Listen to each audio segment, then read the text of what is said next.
3 nations africaines viennent de briser leur chaîne en quittant la Cour pénale internationale. Est-ce une audace révolutionnaire? Ou une fuite en avant qui met la justice en péril? Burkina Faso, Mali et Niger, au cœur du Sahel, ont pris une décision que personne n'osait imaginer. Tourner le dos à la CPI, le tribunal mondial censé incarner la justice universelle. Ce n'est pas un simple acte légal. C'est une rupture violente, un défi lancé à l'ordre post-colonial qui règne depuis des décennies. Ce retrait ne concerne pas seulement des procédures ou des traités. Il s'agit d'un acte de rébellion politique qui secoue l'Afrique et fait trembler les piliers du système international. En refusant la justice imposée de l'extérieur, ces pays redessinent la carte du pouvoir sur le continent. Pour certains, c'est le début d'une ère nouvelle, où l'Afrique affirme enfin sa souveraineté. Pour d'autres, c'est la porte ouverte à l'impunité, aux abus et à la perte de toute crédibilité sur la scène mondiale. Le risque. Perdre tout contrôle sur la justice, voir la loi du plus fort remplacer celle du droit. Mais l'espoir, à l'inverse, c'est de bâtir un modèle africain où la dignité et la maîtrise de son destin ne sont plus négociables. Alors, renaissance ou déclin, victoire de la souveraineté ou triomphe de l'impunité. Pour saisir ce qui se joue vraiment derrière cette rupture historique, il faut d'abord remonter à ses origines. Pour comprendre les racines profondes de ce geste radical, explorons d'abord ce que représente réellement la CPI pour l'Afrique et pourquoi tant de colère s'est accumulée contre elle. La Cour pénale internationale, gardienne de la justice mondiale ou simple bras armé des puissances occidentales. Pour beaucoup d'Africains, la réponse à cette question est loin d'être évidente. Fondée à La Haye il y a plus de 20 ans, la CPI avait pour mission de juger les crimes les plus graves, comme les génocides et les crimes contre l'humanité. Mais très vite, une réalité s'est imposée. La très grande majorité de ces inculpations a concerné des dirigeants africains. Jamais un chef d'État occidental n'a eu à s'expliquer devant ses juges. Le sentiment d'une justice à 2 vitesses s'est installé. Le fort, souvent occidental, semble protégé. Le faible, africain, est puni. Cette impression a été renforcée par les noms qui ont défilé sur les bancs de la CPI. Omar el-Béchir, du Soudan, Uhuru Kenyatta, du Kenya, Laurent Gbagbo, de Côte d'Ivoire. Tous africains, tous accusés, tous exposés sur la scène internationale. En Afrique, la CPI est alors perçue non plus comme un arbitre impartial, mais comme une institution qui protège les puissants et opprime ceux qui osent résister. Les critiques parlent d'un outil néocolonial, utilisé pour imposer une certaine vision de la justice, celle d'un ordre mondial hérité du colonialisme. Ce ressentiment s'est transformé en colère, nourrissant un profond sentiment d'injustice et d'humiliation collective. Face à cette situation, le retrait du Burkina Faso, du Mali et du Niger de la CPI n'est pas un simple geste administratif. C'est un acte politique fort, une rupture avec un système perçu comme injuste et partial. Mais pourquoi cette rupture intervient-elle précisément maintenant? Et quels objectifs poursuivent vraiment les dirigeants du Sahel? Quitter les institutions internationales, c'est aussi refuser l'ordre hérité de la colonisation. C'est un geste lourd de sens, qui va bien au-delà d'un simple retrait administratif. Après avoir claqué la porte de la CEDEAO, le Burkina Faso, le Mali et le Niger s'attaquent à la Cour pénale internationale, symbole d'une justice imposée de l'extérieur depuis plus de 2 décennies. Ce double départ marque une rupture historique. Ces États ne veulent plus d'organisations perçues comme les prolongements du système colonial ou néocolonial. Leur choix. Fonder la Confédération des États du Sahel, une alliance inédite reposant sur la solidarité face à l'adversité, et surtout sur une défiance affichée à l'égard des modèles venus d'ailleurs. Ensemble, ces pays promettent de bâtir leurs propres mécanismes de justice et de gouvernance. Fini les jugements venus de La Haye ou d'Abuja. L'ambition affichée est de créer une justice africaine, enracinée dans les traditions locales et adaptée à la réalité du Sahel. Pour beaucoup, c'est l'espoir d'une souveraineté enfin retrouvée. Mais ce pari n'est pas sans risque. Derrière la fierté de rompre les chaînes héritées du passé, se cache la crainte d'une dérive. Sans contrôle externe, qui garantira que la justice ne serve pas uniquement les intérêts des nouveaux maîtres. Le risque d'impunité s'accroît, tout comme la possibilité de voir les droits humains sacrifiés sur l'autel de la stabilité militaire. Les critiques ne manquent pas. Organisations internationales et sociétés civiles s'inquiètent.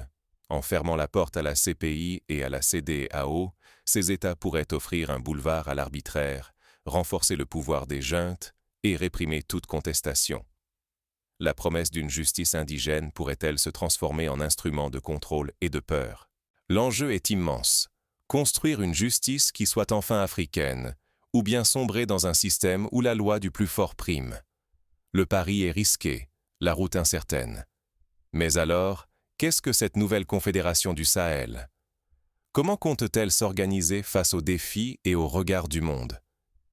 La Russie, nouveau parrain du Sahel, émancipation ou nouvelle dépendance. Au lendemain du départ des troupes françaises, les bases militaires jadis occupées par Paris se vident une à une. L'influence française, autrefois incontestée, s'effondre à vue d'œil. Les drapeaux tricolores sont retirés, les ambassades réduites à la plus simple expression, et la coopération sécuritaire officiellement rompue. Dans ce vide, Moscou s'engouffre. Conseillers militaires, instructeurs, armes et contrats affluent. Sur les tarmacs poussiéreux de Ouagadougou, Bamako ou Niamey, ce ne sont plus les rafales qui atterrissent, mais bien des cargaisons frappées du sceau russe. Un nouveau langage s'installe, fait de discours sur la souveraineté, de solidarité anti-impérialiste et de promesses de soutien sans ingérence. La Russie, dont le président Vladimir Poutine est lui-même visé par la Cour pénale internationale, ouvre grand ses portes aux chefs d'État sahéliens.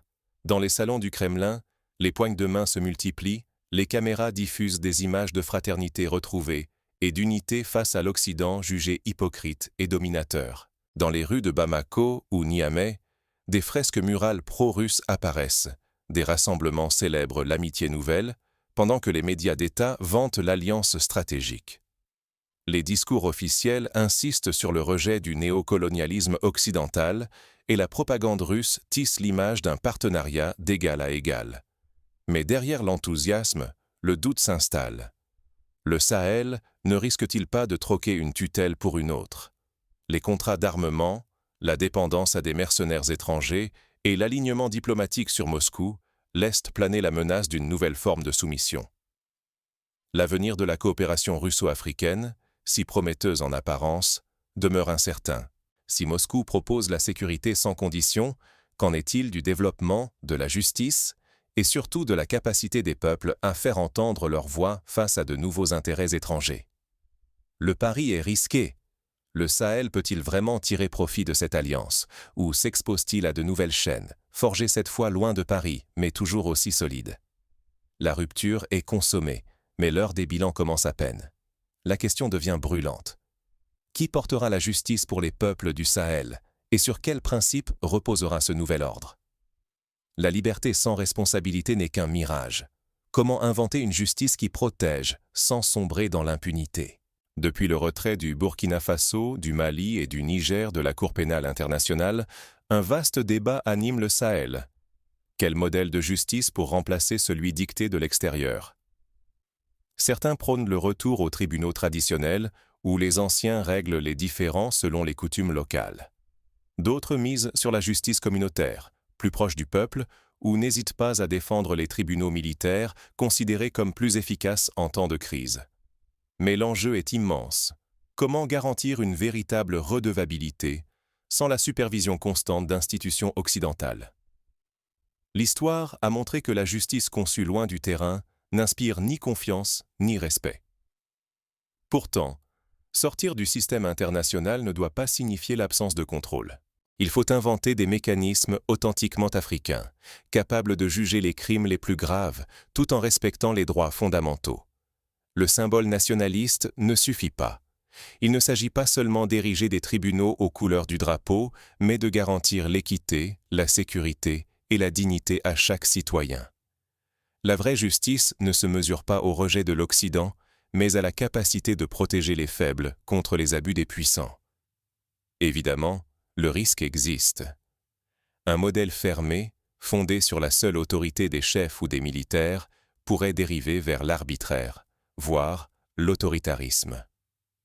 Les abus des droits humains, le manque de transparence et l'isolement vis-à-vis de la communauté internationale guettent ces nouvelles structures. Le monde observe, une justice sans garde-fou peut devenir une arme contre le peuple, plutôt qu'un bouclier. Mais derrière ces dangers se cache une opportunité unique, celle d'inventer un modèle africain de justice. Ce modèle sera fragile au départ, contesté, parfois maladroit. Mais s'il s'enracine dans les réalités locales, s'il écoute la voix des populations, il peut devenir le socle d'une souveraineté retrouvée et respectée. Au final, la réputation, la sécurité et la cohésion sociale du Sahel dépendent du succès de cette expérience. L'échec ouvrirait la porte à l'anarchie ou à la dictature. Mais la réussite montrerait au monde qu'un autre chemin est possible, celui d'une justice libre, responsable et profondément africaine. Mais la question reste entière. Cette réinvention de la justice sera-t-elle un modèle d'émancipation ou un piège d'isolement? Pour conclure, explorons ensemble ce que ce tournant historique signifie pour l'avenir du continent et pour chacun de nous. L'Afrique écrit un nouveau chapitre. Resterez-vous spectateur ou deviendrez-vous acteur? Face au choix radical du Burkina Faso, du Mali et du Niger, la tentation est grande de s'en tenir à l'analyse juridique. Mais ce qui se joue va bien au-delà d'un retrait administratif. C'est un défi lancé à une architecture mondiale où l'Afrique, trop souvent, n'a été que spectatrice de son propre sort.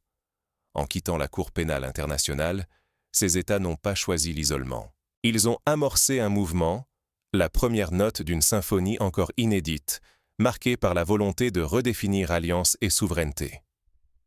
Ce rejet de la justice venu d'ailleurs, après celui d'ECOWAS, fait éclater un ordre hérité du colonialisme et laisse entrevoir la naissance d'un nouveau bloc africain, déterminé à reprendre la plume de son histoire.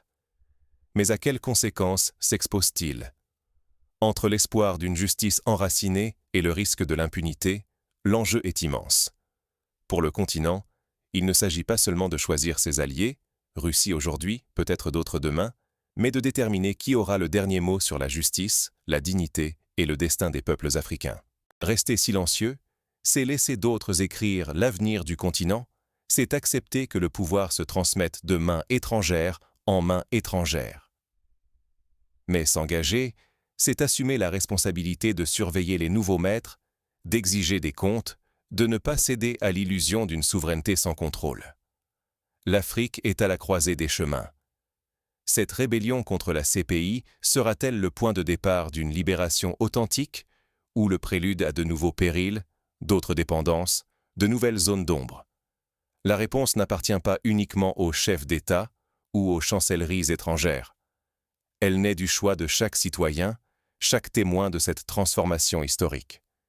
Ne restons pas sur le bas-côté de l'histoire. La question que pose la rébellion du Sahel résonne bien au-delà de Ouagadougou, Bamako ou Niamey.